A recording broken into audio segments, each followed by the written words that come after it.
My manager thought he could steal my code and take all the credit. What he didn't know was that I left a tiny window hidden inside, a silent signature only I controlled. Weeks later, the company launched their big new product, and it collapsed in front of everyone.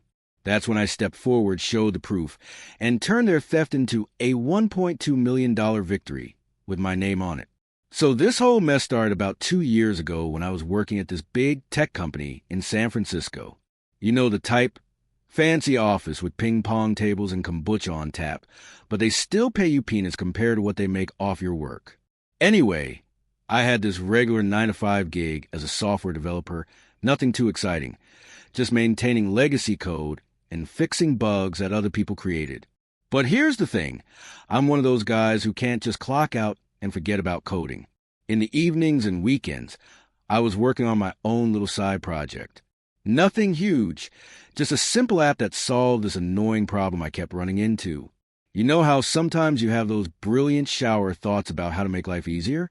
Well, this was one of those moments that actually turned into something real.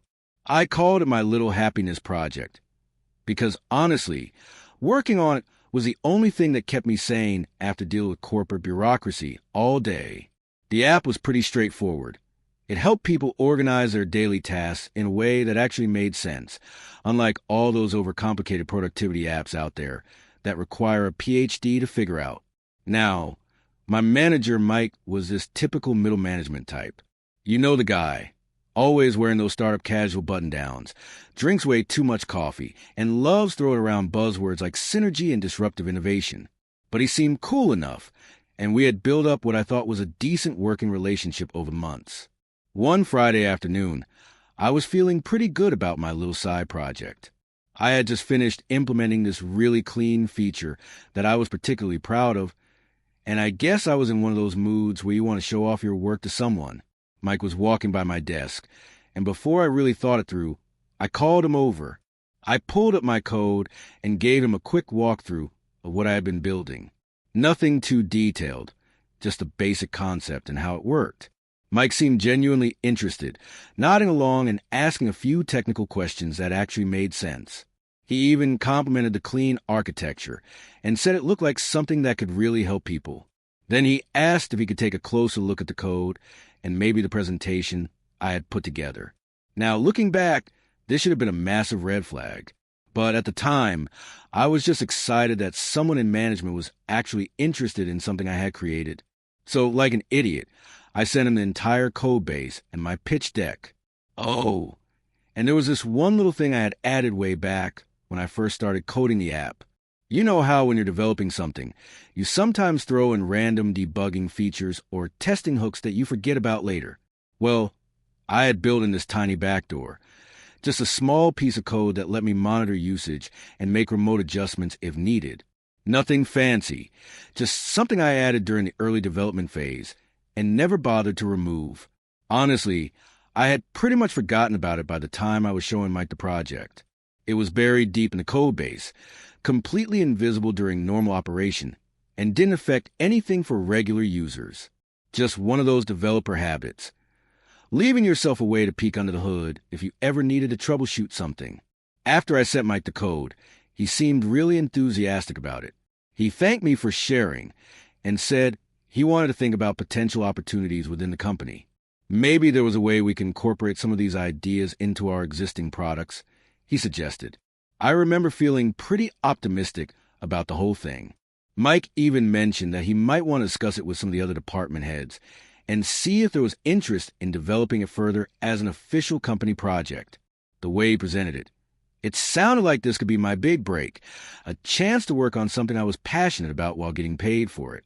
For the next few days, I was walking on cloud 9. I kept imagining how cool it would be to see my little happiness project turn into a real product that could help thousands of people. Maybe I'd even get promoted or receive some kind of bonus for bringing such a valuable idea to the company. But you know what they say about things that seem too good to be true. I should have trusted my gut instead of getting caught up in all the excitement. Because what happened next was about to turn my world completely upside down and teach me some very expensive lessons about corporate America. The weekend came and went, and I didn't hear anything from Mike about my project. That wasn't unusual, though. These corporate types are always talking about moving fast and breaking things. But in reality, everything takes forever to get approved. So I just went back to my regular routine, working on my day job and continuing to refine my side project in the evenings. Little did I know that while I was patiently waiting for feedback, Mike and his buddies were already planning something that would completely blindside me. About 3 weeks after I shared my code with Mike, I was just going through my usual Monday morning routine, coffee, emails, and checking out what was happening in the tech world. I had this habit of browsing through industry news while my computer was booting up, just to stay current with what other companies were doing. That's when I saw it. Right there on TechCrunch, a headline about my company launching this revolutionary new productivity app. My heart did this weird skip thing because, hey, maybe this was connected to my project somehow. Maybe Mike had actually taken up the chain and gotten approval to develop it further. I clicked on the article, and my excitement quickly turned into this sinking feeling in my stomach. The screenshots looked familiar, really familiar. The interface, the color scheme, even the way the buttons were arranged. It was all exactly like my app, but surely this was just a coincidence, right? I mean, there are only so many ways to design a productivity app. Then I saw the demo video embedded in the article. I watched it with growing disbelief as the reporter walked through features that were identical to what I had built. Not similar, identical. The same workflow, the same user interface elements, even the same little animation I had spent hours perfecting when users completed a task. My hands were literally shaking as I opened up my own code to compare. Every single feature they were demonstrating was something I had created in my little side project. The task categorization system, the priority algorithm, the way notifications were handled, it was all mine. They had even kept the same quirky Easter egg I had hidden in the settings menu. I immediately called Mike, my heart pounding so hard I could hear in my ears. When he picked up, I tried to keep my voice steady, but I'm pretty sure I failed miserably. I asked him what was going on with this new product launch and whether it had anything to do with the code I had shown him. Mike's response was this weird mix of awkward and dismissive. He said something about how the development team had been working on this project for months, and that similarities to my little side app were purely coincidental. He used phrases like collaborative innovation and parallel development, which honestly just sounded like corporate speak, for we stole your stuff. When I pressed him harder and pointed out that the similarities were too exact to be coincidental, his tone completely changed. He got defensive and started talking about how ideas aren't really owned by anyone, and how the company had invested significant resources into developing this product with their own team. The conversation ended with him basically telling me that I should be flattered that my little hobby project had inspired the team, and that I should focus on my regular job duties instead of getting distracted by side projects. The way he said it made it clear that this conversation was over, and that I wasn't going to get anywhere by pushing the issue further. After I hung up, I just sat there staring at my computer screen, feeling completely numb. I pulled up the company's internal Slack channels and found the product development team celebrating their big launch. People were congratulating each other, sharing the positive press coverage, and talking about how this was going to be a game changer for the company. What really got to me was seeing the names of developers I knew personally, people I had eaten lunch with and helped debug code for, acting like they had built something completely original. Some of them were even doing interviews talking about their creative process and the challenges they overcame during development. I spent the rest of that day in a weird haze, trying to figure out what my options were. I read through my employment contract, hoping to find something that would help. But of course, there was a standard clause about how anything I developed while employed by the company belonged to them, even if I did it on my own time. The legal language was pretty clear. I had basically signed away my rights to any intellectual property I created while working there. It didn't matter that I had built this on evenings and weekends using my own computer and my own ideas. Technically, they owned it. But here's what really burned me up. They hadn't just taken my idea and developed their own version. They had literally copied my code, my exact implementation, and were now passing it off as their own original work. That felt like something beyond just legal technicalities. That was straight up theft. I started documenting everything I could think of, screenshots of my original code, timestamps showing when I had created different features, email records of when I had sent the code to Mike. I wasn't sure what I was going to do with all this evidence, but I knew I needed to have it organized. The worst part was having to sit in meetings over the next few days, listening to executives talk about this amazing new product and how proud they were of the development team's innovation. I kept waiting for someone to mention my contribution, or at least acknowledge that I had shared a similar concept with management, but that acknowledgement never came. For about a week after discovering the theft, I was pretty much useless at work. I kept going through the motions, but my mind was constantly racing, trying to figure out what I could possibly do about this situation.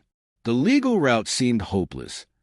I didn't have the money to hire lawyers to fight a big corporation, and my employment contract was pretty ironclad. Then one night, while I was lying in bed staring at the ceiling for the millionth time, I suddenly remembered that little backdoor I had mentioned before.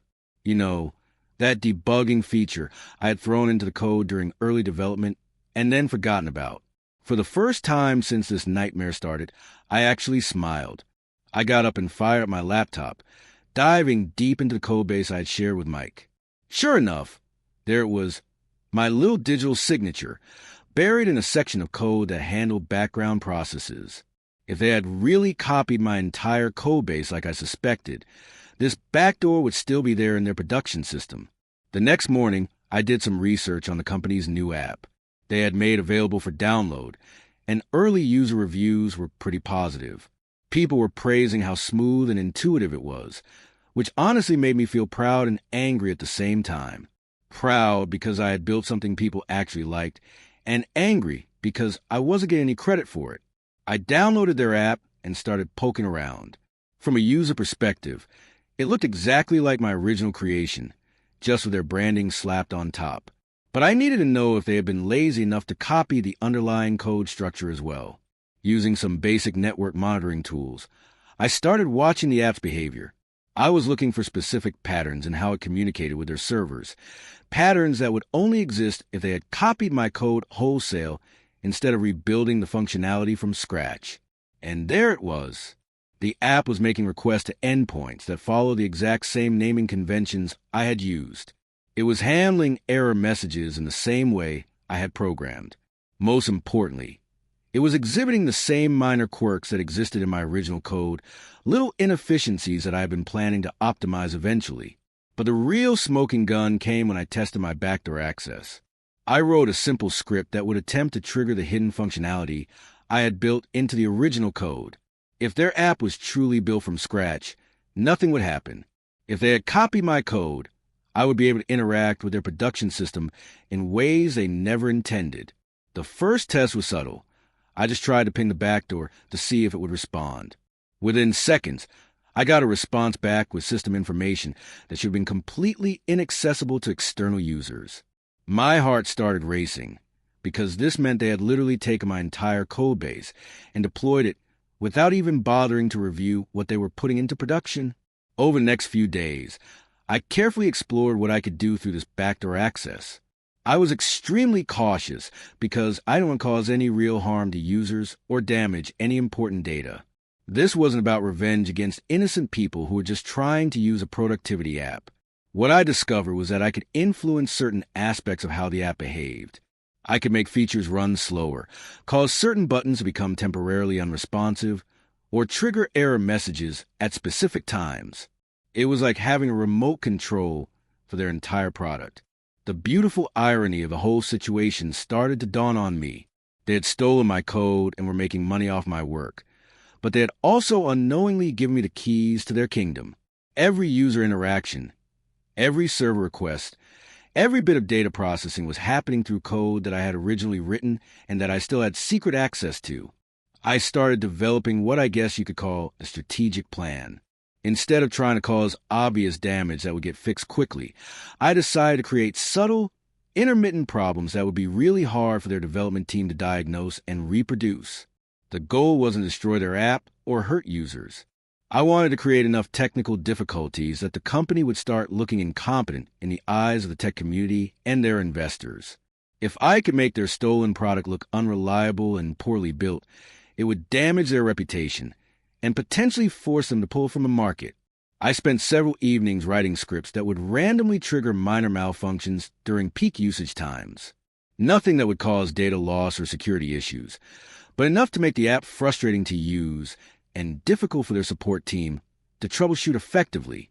The plan was to let these issues build up over time, creating a pattern of unreliability that would eventually become impossible for them to ignore or explain away. About 2 weeks into my subtle sabotage campaign, the company's app started getting some pretty harsh reviews. Users were complaining about random crashes, features that would stop working for no apparent reason, and an overall unreliable experience.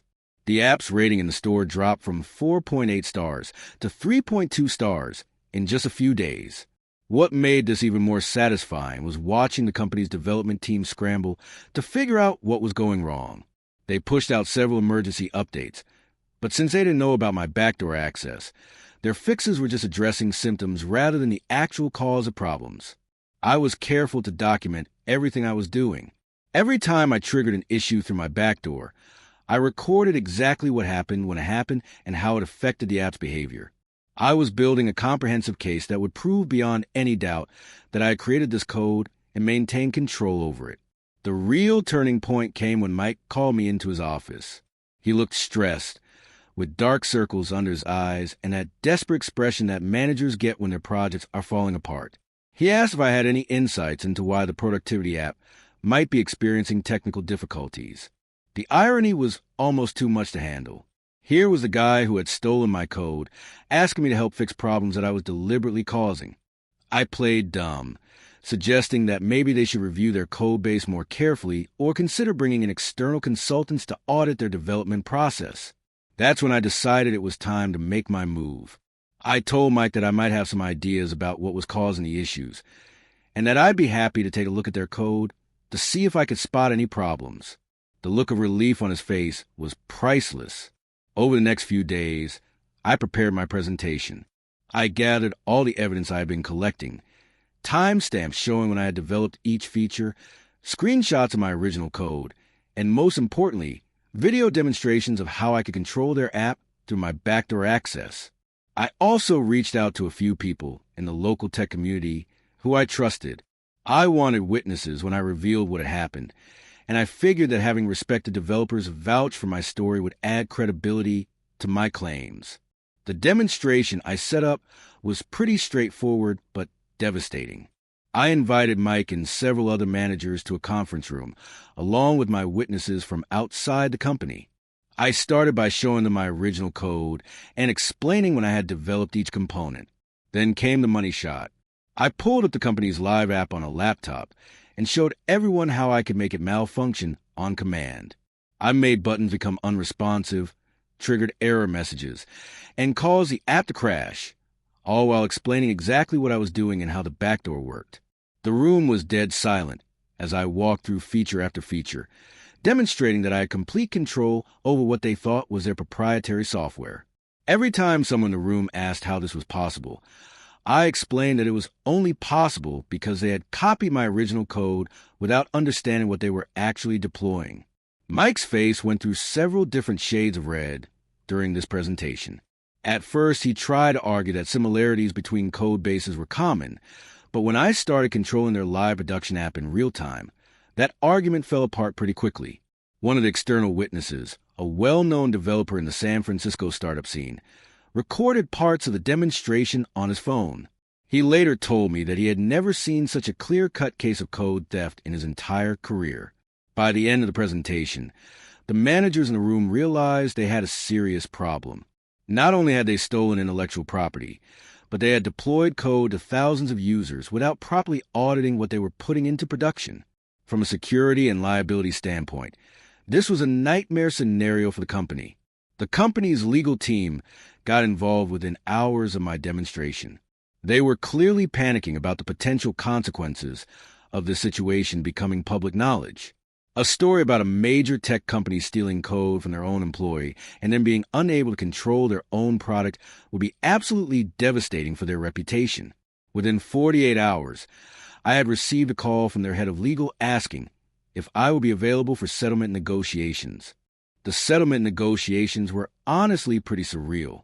I went from being a regular employee who nobody really noticed to suddenly having the company's entire legal team treating me like I was holding a nuclear weapon, which, in a way, I guess I was. Their initial offer was laughably low, basically just asking me to keep quiet in exchange for a small bonus and a promise that they wouldn't fire me for creating problems. I politely declined and suggested they might want to reconsider their position, especially since several people in the tech community now knew about the situation. What really changed the dynamics was when TechCrunch reached out to me directly. Apparently, one of the witnesses from my demonstration had mentioned the story to a journalist friend, and word was starting to spread through Silicon Valley's gossip network. The company realized they were about to face a very public embarrassment if the story broke. The negotiations moved a lot faster after that. Within a week, we had reached an agreement that I honestly never could have imagined when this whole thing started. The company agreed to pay me $1.2 million in compensation for the intellectual property they had stolen and the damage to my professional reputation. More importantly to me, they agreed to officially transfer all rights to the application back to me, along with the user base they had built. They would publicly announce that the app was developed by me and that they were transitioning ownership to my new company. Essentially, they were giving me a fully launched product with thousands of active users. Mike's situation was, well, let's just say he didn't handle the fallout very well. The company couldn't really fire him without making it obvious that he had done something wrong, but he was quietly moved to a different department where he couldn't do any more damage. His career in product management was pretty much over, at least at that company. The really satisfying part was watching him try to explain to his new team why his previous project had been such a disaster. I heard through the office grapevine that he had started telling people he had been sabotaged by disgruntled employees, which was technically true, but missing some pretty important context. I ended up leaving the company about a month after the settlement was finalized. With over $1 million in compensation and ownership of a proven product, I finally had the resources to focus on entrepreneurship full-time. It was honestly the best possible outcome from what had started as a nightmare situation. The app itself has been doing great since I regained control. I was able to fix all the stability issues I had been causing, obviously, and user reviews bounced back to their original high ratings pretty quickly. I've since added several new features and expanded the user base significantly. I've also been pretty open about telling this story at tech meetups and startup events around the Bay Area. It's become something of a cautionary tale about intellectual property theft, but also about the importance of protecting your work even when you trust the people you're sharing it with. The whole experience taught me that sometimes the best defense against corporate theft is just good old-fashioned planning ahead. That little backdoor I had almost forgotten about ended up being worth more than $1 million and probably saved my entire career. These days, I make sure that any code I write for personal projects includes some form of digital signature that proves my authorship. It's become a standard practice for me, and I recommend it to every developer I meet. You never know when someone you trust might decide that your hard work would look better with their name on it. Mike still works at the same company, but I heard he's been relegated to maintaining legacy systems that nobody else wants to touch. Every once in a while, I'll see him at industry events, and he always looks uncomfortable when he spots me across the room. I don't hold any grudges, though. In a weird way, his theft actually ended up launching my entrepreneurial career and setting me up financially for life. Sometimes the worst thing that happens to you turns out to be exactly what you needed, even if you couldn't see it at the time. The whole situation proved to me that if you're smart about protecting your work and patient enough to play the long game, even the most powerful companies can't just steamroll over individual creators. Justice might take a while, but it's still possible to get it. So that's my story about how my manager tried to steal my code and ended up making me rich instead. What do you guys think about this whole situation? Have any of you dealt with similar intellectual property theft at work? I'm curious to hear your experiences and whether you think I handled this the right way. Don't forget to hit that like button if you enjoyed this story, and subscribe to the channel for more tales from the wild world of Silicon Valley. Also, drop a comment below. I love reading your thoughts and responding to questions about this crazy experience. Thanks for listening, and I'll see you in the next video.